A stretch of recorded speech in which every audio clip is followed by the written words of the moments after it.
தமிழ்ச்சட்ட நேயர்கள் அனைவருக்கும் வணக்கம். இதுவரைக்கும் எங்கள் சேனலை சப்ஸ்கிரைப் பண்ணலைன்னா மறக்காமல் சப்ஸ்கிரைப் பண்ணிக்கோங்க. அப்போ தான் நாங்கள் தினம் போடுற பதிவு உங்களை வந்து அடையும். உங்களுக்கு எந்த டவுட்னாலும் நீங்கள் கமெண்ட் செக்ஷனில் கேட்கலாம். நாட் ஓன்லி சிவில் கிரிமினல், நீங்கள் எதுனாலும் கேளுங்க, அதுக்கான ரிப்ளை உங்களுக்கு பண்ணுறோம். இன்றைக்கி வீடியோக்குள்ள போகலாம் வாங்க. Effect of errors, CrPC section 215 இன்றைக்கி நம்ம என்ன சொல்லியிருக்காங்கன்றதை பார்க்க போகிறோம். ஸோ நம்ம ஆல்ரெடி தி சார்ஜ் அப்படின்ற டாப்பிக்கில் செக்ஷன் 211 217 வரைக்கும் நம்ம ரெகுலர் இந்த ஒன்றா பார்த்துட்டு வரோம். இன்றைக்கி 215 பற்றி பார்ப்போம். இதுக்கு முந்தின வீடியோ நீங்கள் பார்க்கலைன்னா பிளேலிஸ்ட்குள்ளே சிஆர்பிசின்ற ஃபோல்டருக்குள்ளே அந்த வீடியோஸை பார்க்கலாம். ஸோ 215 இந்த சார்ஜில் என்ன டெஃபினிஷன் லைக் வந்து எஃபெக்ட் ஆஃப் எரர்ஸ். சார்ஜ் ஷீட்டை ஃப்ரேம் பண்ணுறாங்க, கோர்ட்டில் வந்து ஃப்ரேம் பண்ணும்போது ஒருவேளை அதில் வந்து பிழைகள் இல்லை எரர்ஸ் இருக்குது. லைக் வந்து ஒரு குற்றச்சாட்டை ஃப்ரேம் பண்ணும்போதோ இல்லை அதில் இருக்க விவரங்களை விவரித்து எழுதும் போதோ இல்லை அதில் குறிப்பிட ஏதோ ஒரு சொற்களாக இருந்தாலும் சரி, இல்லை ஒரு சென்டென்ஸாக இருந்தாலும் சரி, இல்லை சொல்ல வரக்கூடிய கருத்துக்கள், இல்லை ஒருத்தர் அஃபென்ஸ் பண்ணியிருக்காரு, அந்த அஃபென்ஸை அதில் வந்து சொல்ல வரதை தெளிவாக சொல்லலை, இல்லை ஏதோ ஒரு அஃபென்ஸாக இருந்தாலும் சரி, இல்லை ஒரு வார்த்தையாக இருந்தாலும் சரி, அதை வந்து ஒமிஷன் விட்டு இருக்காங்க. தட் இஸ் வந்து அதை வந்து சேர்க்காமல் விடுறது, இல்லை ஒரு சேஞ்சஸ் பண்ணணும். ஸோ இந்த மாதிரி அஃபென்ஸ், தட் இஸ் வந்து சேஞ்ச் ஆஃப் அஃபென்ஸாக இருந்தாலும் சரி, இல்லை ஒமிஷன் ஆஃப் எரராக இருந்தாலும் சரி, இல்லை ஒரு ஃபெயிலியர் ஆஃப் ஜஸ்டிஸ் லைக் வந்து ஒரு அஃபென்ஸை கிளியராக சொல்ல வேண்டிய அந்த வழிமுறைகள் ஆஸ் பர் தி ஐபிசி இதில் மாறுதலாக இருக்கும்போதும் அந்த மாற்றங்களையும் இந்த செக்ஷன் 215 மூலயமாக செய்யலாம்.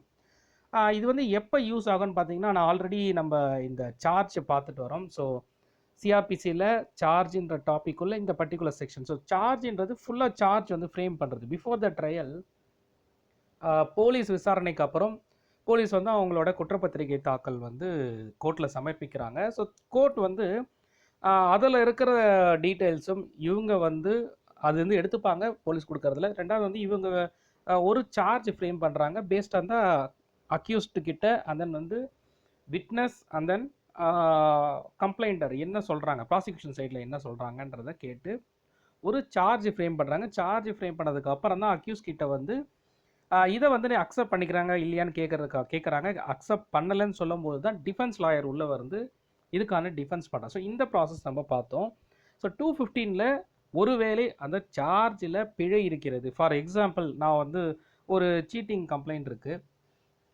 அப்போ அந்த கம்ப்ளைண்ட்டை வந்து கம்ப்ளைண்ட் கொடுக்குறாரு, கம்ப்ளைண்ட், அண்ட் தென் வந்து அக்யூஸ்டு அவர் தான் வந்து சீட்டிங் பண்ணவர், பணம் மோசடி பண்ணுறாரோ இல்லை ஏதோ ஒரு வகையில் ஒரு பணம் மோசடி பண்ணுறாரு. இப்போது அந்த மேனர் வந்து நாட் எக்ஸ்பிளைன்டு ப்ராப்பர்லி இந்த சார்ஜ். ஒருவேளை இல்லை அது வந்து இன்கரெக்டாக சார்ஜ் ஃப்ரேம் பண்ணுறாங்க.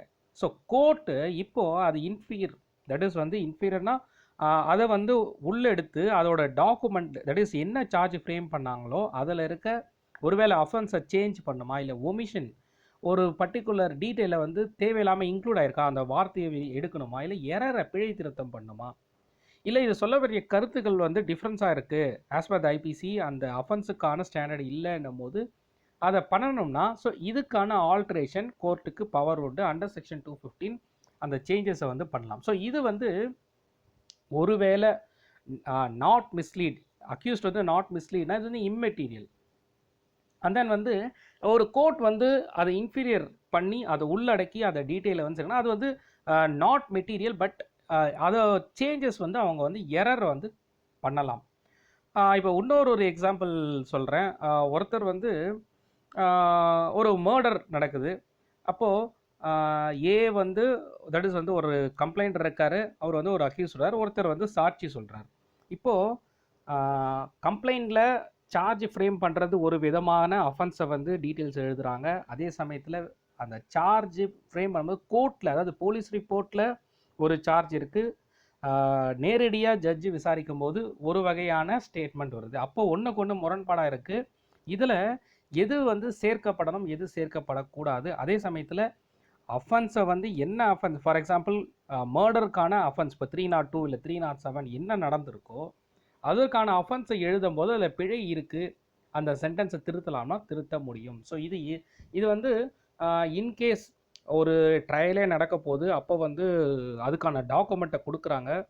அந்த டாக்குமெண்ட்டில் இந்த பிழையை ஐடென்டிஃபை பண்ணாலும் இதை வந்து டியூரிங் த டிஃபென்ஸ் டைமில் இதை வந்து முன்வைக்கலாம் இதுக்கான டீட்டெயில்ஸை. ஸோ இது எல்லாமே இந்த பர்டிகுலர் செக்ஷன் 215 சொல்லியிருக்காங்க.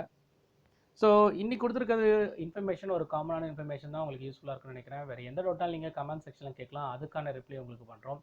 அடுத்த சூப்பரான வீடியோவில் உங்களை சந்திக்கிறேன். நன்றி, வணக்கம்.